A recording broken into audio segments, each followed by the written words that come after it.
hotel room. Young said he killed Trey. He used a slugger. Now, Angelique dated Gowker when she was a teenager. He pops back up in her life. He probably put on a good show, convinced her to drive him down south. And if it's a Sunday and you don't have to work till Wednesday, that's not an unreasonable road trip to take. But then things dragged on, and she had to get to work, and she heard things that scared her, so her grandparents bought her a ticket. Young told Angelique that he killed Trey with a slugger. And not only do you have Gowker's word for it, or Angelique's word for it, but you have Gowker again slipping up on the stand. Are you denying that you told them that little Josh told Angelique that he did it? I told them that little Josh told Angelique. I don't know if he told her. I don't remember. Gowker sat up here and lied and lied and lied, but every now and then he got a little frustrated under the questioning, and that's when he would slip up and you would hear the nuggets of truth. He doesn't remember if he told her or if I told her. One of them told Angelique. Now, obviously, this part of the puzzle that is Angelique and Jahara just proves that Josh Young told them he killed Trey. He told them that he did. It's just one piece of the puzzle. A month later, he's bragging about it. Doesn't mean he committed it. We have to look at the entire puzzle, put it together. We have Cassie. While Trey is still probably suffocating on the mud, Josh Young is telling Cassie that he did it. He's telling John the next day. There's the timeline of events. It's not just that he told Jahara and Angelique in a hotel room. It's everything together. You put it all together and you get the true story. And you have an eyewitness to the tampering because you have Cassie, but you almost have an eyewitness to the murder. You have a slim eyewitness to the murder because you hear Gowker on the stand messing up, talking about the murder scene and saying, "we."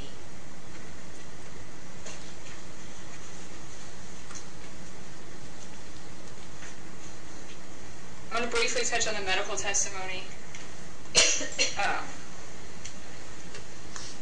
You all, I'm sure, pay close attention, so I'm not going to spend a long time on it. But you heard from Nichols that there was nothing, Dr. Nichols, that there was nothing to prevent more than one person from walking around the body. Obviously, you see the pictures of where the body was. That the facial injuries could be caused by sharp injury, that they could be caused by forcing the head into the rocks. That he was hit in the head more than once, in his opinion. That his back was hit with a rod-like structure applied in the same direction. Person in the same foot place. That he could not say that only one person was down there. In fact, he said it could have been a whole party. That there is no way to tell how many blows to the head occurred. That there is no way to tell from what direction the head blows came. That he can't say that a bat didn't hit him in the back of the head. You also heard from Dr. Burroughs-Beckham. Repetitive blows to the same spot in the back of the head can cause a sharp force injury, what appears to be a sharp force injury to actually be a blunt force injury, because the tissue bridges that normally denote a blunt force injury end up breaking when the spot is hit over and over. She said the skin tag on the back of his head indicates at least 2 blows, that his face was probably punched, plus beaten into the ground, that the head injury could be a metal pipe, could be a baseball bat. She said she can't rule out bat. She said more than four blows, and that she can't say how many people. So what does the evidence show occurred on May 10th, 2011? This is what we know. We know there was a cookout. That Trey ate at dusk. That Mackenzie slept on the couch. That Trey snuck out. We know that this occurred long before Gowker and Amanda went to the Circle K. We know that Young was watching a movie 2 doors down at Cassie and John's. We know that the houses are close and that Cassie's is open to the ditch. We know that John Robertson's bat ended up missing. We know that Young had been noticing when the neighborhood lights went on and off. We know that Jeremy called Amanda at 10:30 and heard a male in the background. We know that the light got unscrewed because Detective Ross found it that way the next day. We know that Gowker went to Cassie's to get some things to spend the night. That Amanda and Gowker got in a fight that left bruises on her neck. We know that Trey was murdered. We know that it could have been one person and it could have been more. We know that it could have been a rod, and it could have been a rod and a bat. We know that after Trey was murdered, Young and then Gowker woke up Cassie and enlisted her in getting rid of a bag and a bat. And that Gowker went to the Circle K at 1:06. We know that Gowker knew that Trey was dead the next day. We know that Young knew what Trey was wearing after he wasn't supposed to have seen him. We know that Young told Angelique he did it, that he told Jahar he did it, that he told Cassie he did it, that he told John he did it. We know that Gowker messed up at trial and said we. Sometimes I think this case gets framed as, did Josh Young help Gowker commit this murder? The question is actually, did Gowker help Young commit the murder? But that is not the question for you, because you are not Gowker's jury. There's no doubt that Gowker started this murder. An eye for an eye, you kill my kid, I kill yours. The seeds of this murder may have been planted 15 years before, when Amanda, instead of waiting for him to come back from Michigan, dated Terry Zwicker, a man he hated, and got pregnant. But it's hard to get Gowker there at the scene when you look at the timeline. Now let me be clear, I don't think for a second that Gowker isn't guilty of this. I think he started it, I think he put his son up to it. Look at the complicity definition and there you go, he's guilty. But this is the reasonable inference filling in the blanks from what we know, and that is that Trey and Josh Young snuck out together. They lived 2 doors apart. There's conflicting testimony on how, whether they were friends or not, but you know that they played video games together. You know that they had the same group of friends. They're at the same cookout. Hey, let's go to the creek later. Trey gets busted the first time. We know that. So he waits until Amanda and Josh either go to Cassie's or go to the bedroom, and then he sneaks out again, and Mackenzie sees him. She said he was getting out of there quickly. It's because he's running late. We know that John's bat was missing. They took that bat. Why did Trey think they were taking a bat down? I don't know. Maybe it was protection from the Bridgewood kids. Maybe just because it was dark. They probably do go down there to smoke pot. But before they can do that, as Young told John, he asked Trey what time it was. Trey pulled out his phone. What does a phone do? It lights up. He pulled out his phone, looked at the time. His eyes are blinded. And while his eyes are distracted by the light, he gets hit. Why does Young do this? Because of his father. Because he is finally back with his father. And he is desperate to impress him. And his father has put him up for this, and his father has just chastised him earlier that night for showing mercy. Being with my dad is better than being anywhere else. Was Gowker there? I don't know. Look at the distance. Somebody's got to get all the way from there down to the creek.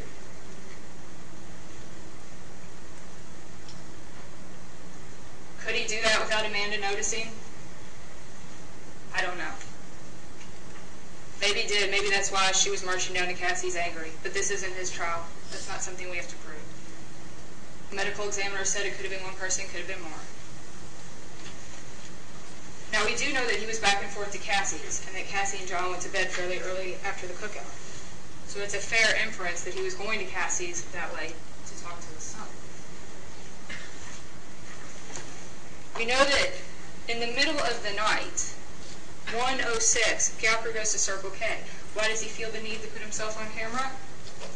Is it really because they're out of cigarettes? Or is it because he knows what went on at the creek? And he has to rush out and establish an alibi.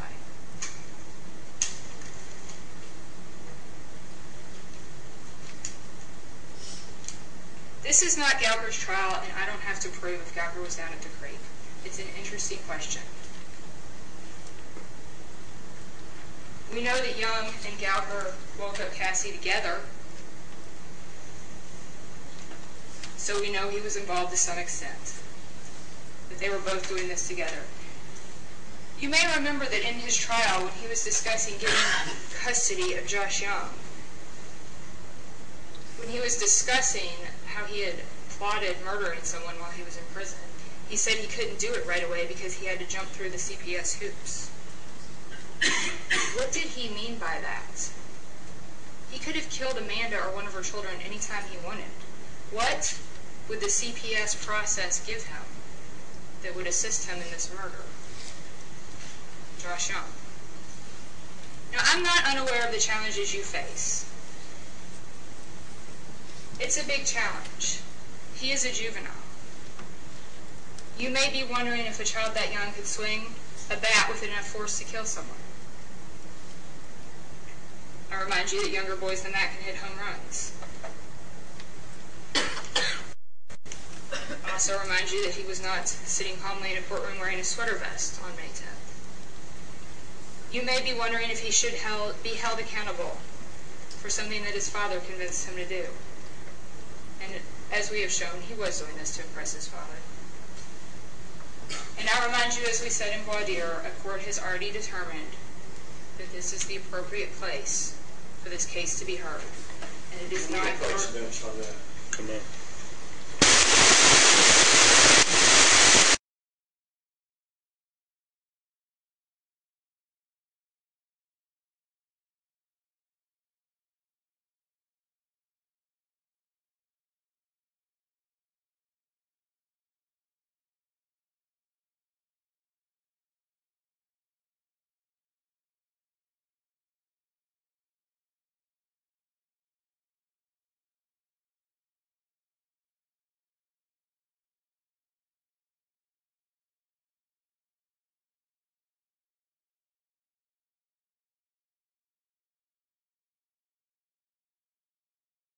your responsibility to worry about he is too young to be held accountable.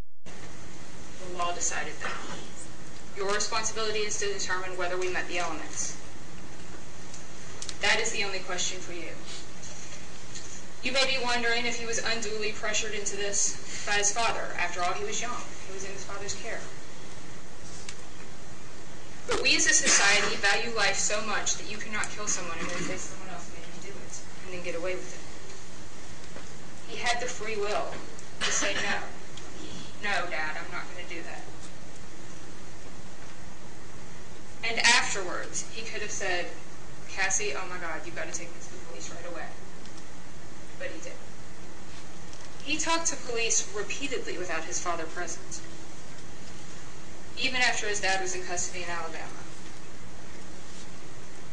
He was not coerced into doing this. He bragged about it. He laughed about it. But if you are worried about whether his father's influence should affect your verdict, that is not one of the elements.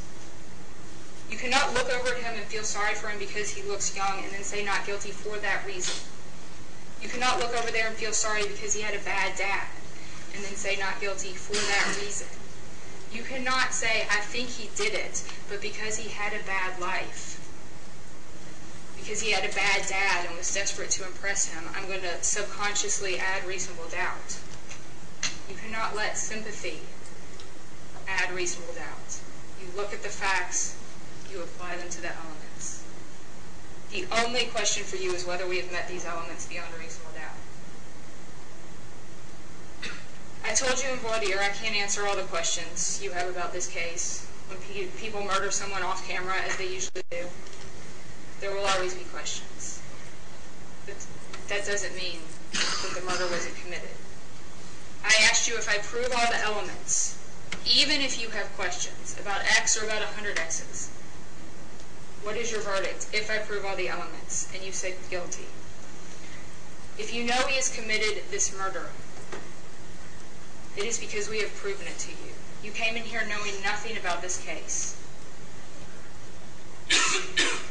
Now you know more than you ever wanted to know. And if you know that the defendant committed the murder, it is because we have proven it to you beyond a reasonable doubt. You heard it from Cassie, you heard it from John, you heard it from Angelique, you heard it from Jahara, you heard it in the inferences from his father, and Paul Embry and Jason Bierman. Trey Zwicker was brutally murdered at age 14 when he was finishing his freshman year in high school. Because Josh Gauker is a control freak and because Josh Young wanted to impress him. Trey will never finish high school, never get to grow up alongside his dad, never get to take care of his sister, never get to find a girlfriend. Yes, come on.